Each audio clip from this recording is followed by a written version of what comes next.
सनिश्चयन युक्तवयो योगो निर्वण चेतसा, जिसमें दुखों के संयोग का अभाव है, ऐसे योग का उद्देश्य रखकर साधक को न उकताए हुए चित्त से निश्चय पूर्वक ध्यान योग का अभ्यास करना चाहिए, जिसका इसी अध्याय के 18वें से 20वें श्लोक तक वर्णन हुआ है। योग का अनुभव करने के लिए सबसे पहले साधक को अपनी बुद्धि एक निश्चय वाली बनानी चाहिए। मेरे को तो योग की ही प्राप्ति करनी है, ऐसा एक निश्चय करना चाहिए। ऐसा निश्चय करने पर संसार का कितना ही प्रलोभन आ जाए, कितना ही भयंकर कष्ट आ जाए, तो भी उस निश्चय को नहीं छोड़ना चाहिए। अनिर्वण चेतसा का तात्पर्य है कि सब में बहुत लग गया, पुरुषार्थ बहुत किया, पर सिद्धि नहीं हुई। इसकी सिद्धि कब होगी, कैसे होगी, इस तरह कभी उकताए नहीं।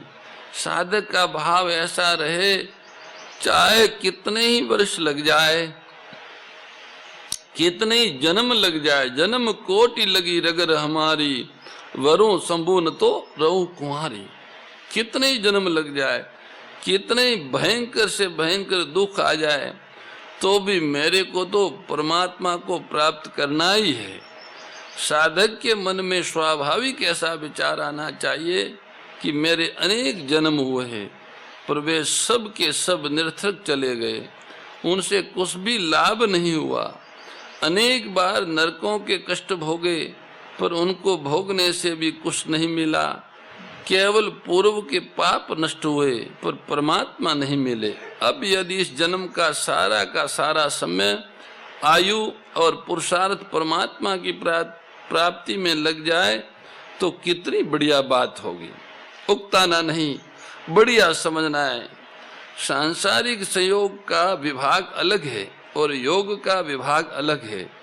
संयोग उसके साथ होता है जिसके साथ हम सदा नहीं रह सकते, और जो हमारे साथ सदा नहीं रह सकता। योग उसके साथ होता है जिसके साथ हम सदा रह सकते हैं, और जो हमारे साथ सदा रह सकता है। इसलिए संसार में एक दूसरे के साथ संयोग होता है और परमात्मा के साथ योग होता है। संसार का योग नहीं है और परमात्मा का वियोग नहीं है। संसार हमें मिला हुआ नहीं है और परमात्मा हमारे से अलग नहीं है। संसार को मिला हुआ मानना और परमात्मा को अलग मानना, यही अज्ञान है, यही मनुष्य की सबसे बड़ी भूल है। संसार के संयोग का तो वियोग होता ही है, पर परमात्मा के योग का कभी वियोग होता ही नहीं। मनुष्य चाहता है कि संयोग पर हो जाता है वियोग, इसलिए संसार दुख रूप है। दुख आलम अशाश्वतम, कुछ चाहना रहने से ही दुखों का संयोग होता है। कुछ भी चाहना न रहे तो दुखों का संयोग नहीं होता, प्रत्युत परमात्मा के साथ योग हो जाता है। चाहे संसार के दुखों को बार बार भोगवाती हैं, चाह चुड़ैल रामदास सब नीचन में नीच, तू तो केवल ब्रह्म था जो चाहन होती बीच। चाह के कारण ही जीवात्मा परमात्मा से विमुख हुआ है, और सांसारिक संयोगजन्य सुखों की चाह ही उनको बार बार दुखों में डालती है। परमात्मा के साथ जीव का योग नित्य है। इस नित्य योग का नाम योग है, पर वह नित्य योग सब देश में है, सब काल में है, सब क्रिया में है, सब वस्तुओं में है, सब व्यक्तियों में है, सब अवस्थाओं में, सब परिस्थितियों और घटनाओं में है। इस नित्य योग का कभी वियोग हुआ ही नहीं, होगा नहीं, हो सकता नहीं। परंतु असत शरीर के साथ अपना संबंध मान लेने से इस नित्य योग का अनुभव नहीं हो रहा है। दुख रूप असत के साथ माने हुए संयोग का वियोग होते ही उस नित्य योग का अनुभव हो जाता है। यही गीता का मुख्य योग है, और इसी योग का अनुभव करने के लिए गीता ने कर्म योग, ज्ञान योग, ध्यान योग, भक्ति योग आदि साधनों का वर्णन किया है। परंतु इन साधनों को योग तभी कहा जाएगा जब असत से सर्वथा संबंध विच्छेद और परमात्मा के साथ नित्य संबंध का अनुभव होगा। योग की परिभाषा भगवान ने 2 प्रकार की बताई है। समता का नाम योग है, समतवम योग उच्यते। दुख रूप संसार के संयोग से वियोग का नाम योग है, तम विद्या दुख संयोग वियोगम योग संगीतम। चाहे समता कह दें चाहे संसार के संयोग का वियोग कह दें, दोनों एक ही है।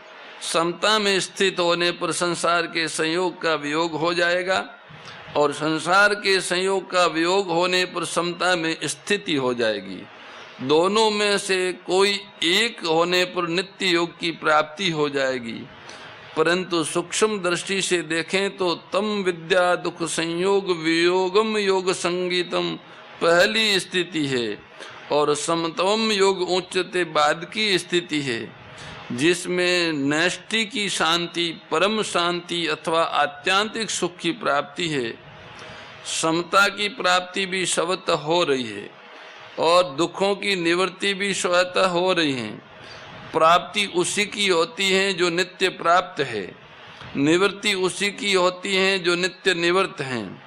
नित्य प्राप्त की प्राप्ति का नाम भी योग है, नित्य निवृत्ति का नाम भी योग है। वस्तु, व्यक्ति और क्रिया के संयोग से होने वाले जितने भी सुख है वे सब दुखों के कारण, दुख पैदा करने वाले हैं। अतः संयोग में ही दुख होता है, वियोग में नहीं। वियोग में जो सुख है उस सुख का वियोग नहीं होता, क्योंकि वो नित्य है। जब संयोग में भी वियोग है और वियोग में भी वियोग है तो वियोग ही नित्य हुआ। उस नित्य वियोग को ही गीता योग कहती है। परमात्म तत्व है रूप में और संसार नई रूप में है। तो एक मार्मिक बात है कि है को देखने से शुद्ध है नहीं दिखता, पर नई को नई रूप से देखने पर शुद्ध है दिखता है।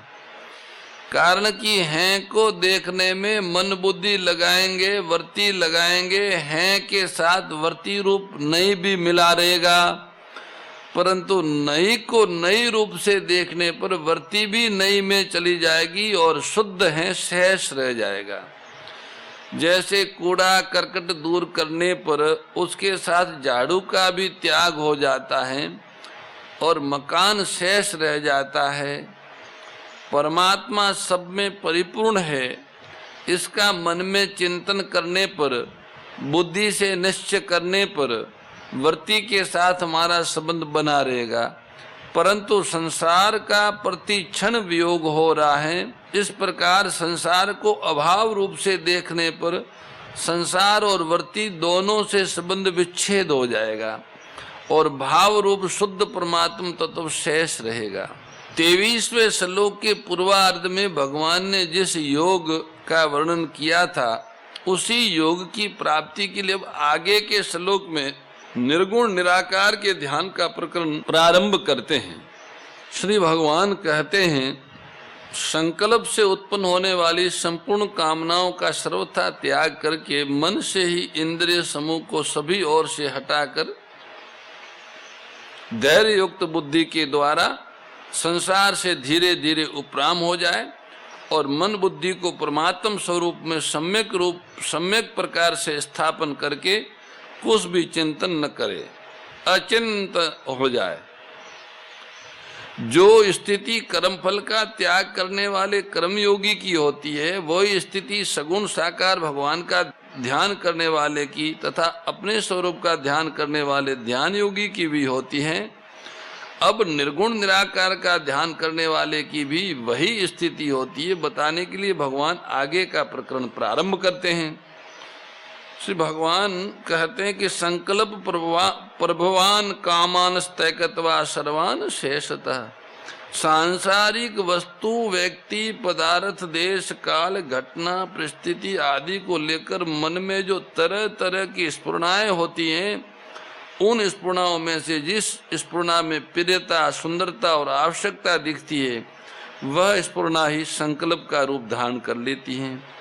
ऐसे ही जिस स्फुरणा में वस्तु, व्यक्ति आदि बड़े खराब है, ये हमारे उपयोगी नहीं है, ऐसा विपरीत भाव पैदा हो जाता है, वह स्फुरणा संकल्प बन जाती है।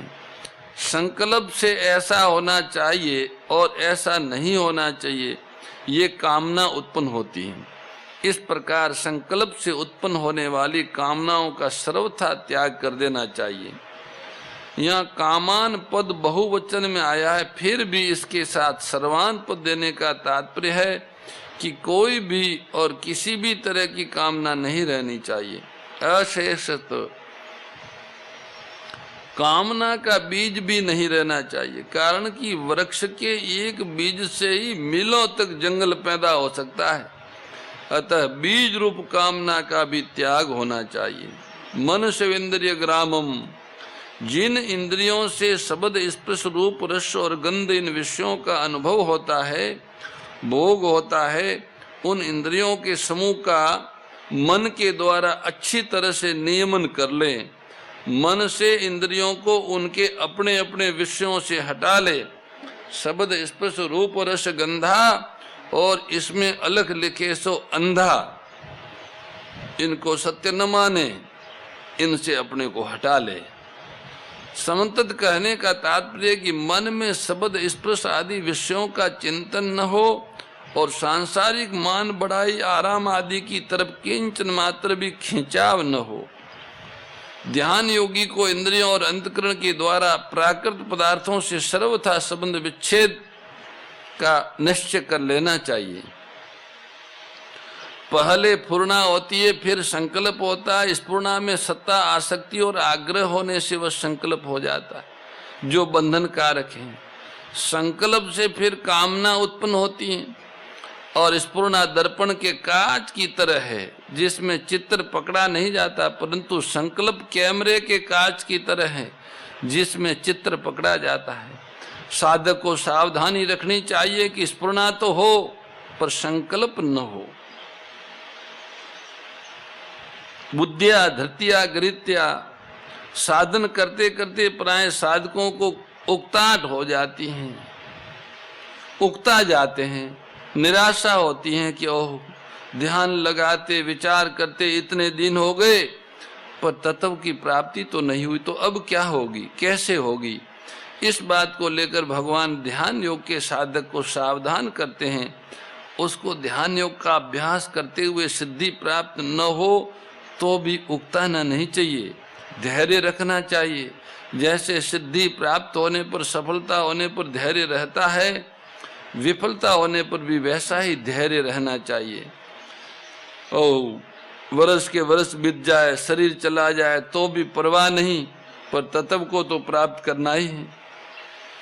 यासने सुसेतु में शरीरम, भले ही इसी आसन पर मेरा शरीर सूख जाए, चमड़ी, मांस और हड्डियां नष्ट हो जाए, किंतु बहुकल्प दुर्लभ आत्मबोध प्राप्त किए बिना इस आसन से ये शरीर हिलेगा नहीं, ऐसी प्रतिज्ञा करनी चाहिए ध्यान योगी को। कारण कि इससे बढ़कर दूसरा कोई ऐसा काम है ही नहीं, इसलिए इसको समाप्त करके आगे क्या काम करना है। अगर भगवान की प्राप्ति नहीं करनी तो दूसरा काम क्या है। यदि इससे भी बढ़कर कोई काम है तो इसको छोड़ो और उस काम को अभी करो। इस प्रकार बुद्धि को वश में कर ले। बुद्धि में मान, बड़ाई, आराम आदि को लेकर जो संसार का महत्व पड़ा हुआ है, उस महत्व को हटा दें। विषयों का त्याग करने के लिए भगवान ने कहा, धैर्य युक्त बुद्धि से उन विषयों से उपराम हो जाए। सने सने रूप मरे में, उपराम होने में जल्दीबाजी न करे, धीरे धीरे धीरे धीरे धरना ध्यान, धीरे सब कुछ हो। धीरे धीरे आगे बढ़े, विषयों की उपेक्षा करें, उससे उदासीन हो जाए। उदासीन होने पर उससे बिल्कुल ही उपराम हो जाए। कामनाओं का त्याग और मन से इंद्रिय समूह का संयमन करने के बाद भी यहाँ जो उपराम होने की बात भगवान ने बताई है, उसका तात्पर्य है कि किसी त्याज्य वस्तु का त्याग करने पर भी त्यागी गई वस्तु के साथ थोड़ा बहुत संबंध द्वेष का भाव रहता, छोड़ दिया, उसको हमने छोड़ दिया। उस द्वेष भाव को हटाने के लिए यहाँ उपराम होने की बात कही, भाई जिसको जहाँ जाना था वो चला गया। ऐसे संकल्प के साथ न राग रहे, न राग करे, न द्वेष करे, किंतु उनसे सर्वथा असंग हो जाए, उनका असहयोग करें। उपराम का मतलब असहयोग है, उस अच्छे या बुरे संकल्पों का साथ न दें, न विरोध करें, यही असहयोग है। उपराम होने की बात इसलिए भगवान ने कही है कि परमात्म तत्व मन के कब्जे में नहीं आता, क्योंकि मन प्रकृति का कार्य होने से जब प्रकृति को भी नहीं पकड़ सकता, तो फिर प्रकृति से अतीत परमात्मा को कैसे पकड़ सकता है।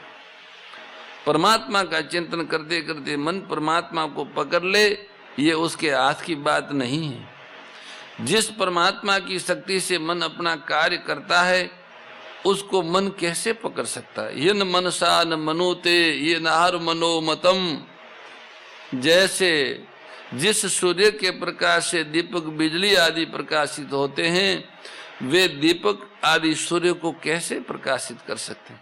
समता त्याग सिखावनी हरि मुख की बानी, ओ मैया हरि मुख की बानी।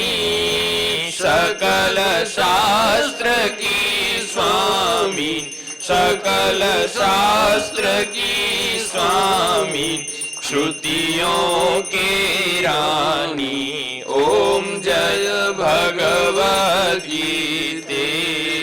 दया सुधा बरसावनी मातु कृपा कीजे, ओ मैया मातु कृपा कीजे। हरि पद प्रेम दान कर, प्रभु पद प्रेम दान कर, अपनो कर लीजे। ओम जय भगवत गीते, जय भगवत गीते। ओ मैया जय भगवत गीते। हरि कमल विहारिणी, प्रभु हिय कमल विहारिणी, सुंदर सुपुनीते। ओम जय भगवत गीते। गीता माता की जय।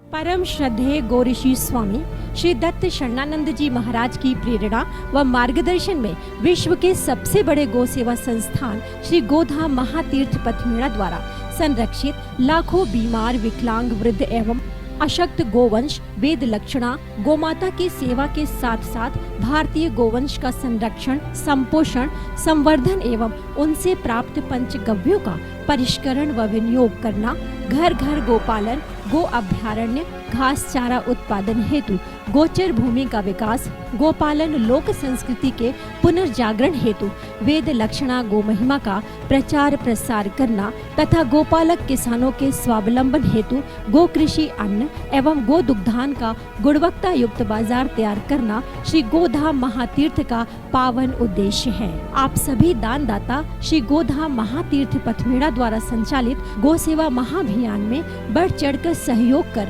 लाखों बीमार, विकलांग, वृद्ध एवं अशक्त गोवंश के गोग्रास सेवा हेतु श्री गोधाम महातीर्थ पथमेड़ा लोक पुण्यार्थ न्यास के बैंक ऑफ बड़ौदा खाता संख्या 084901000238827 IFSC कोड BARB 0 ASHRAM शाखा आश्रम रोड अहमदाबाद में गोग्रास सेवा निमित्त जमा कर सकते हैं। अधिक जानकारी के लिए संपर्क करें 7742093179 7665059999 7073000151।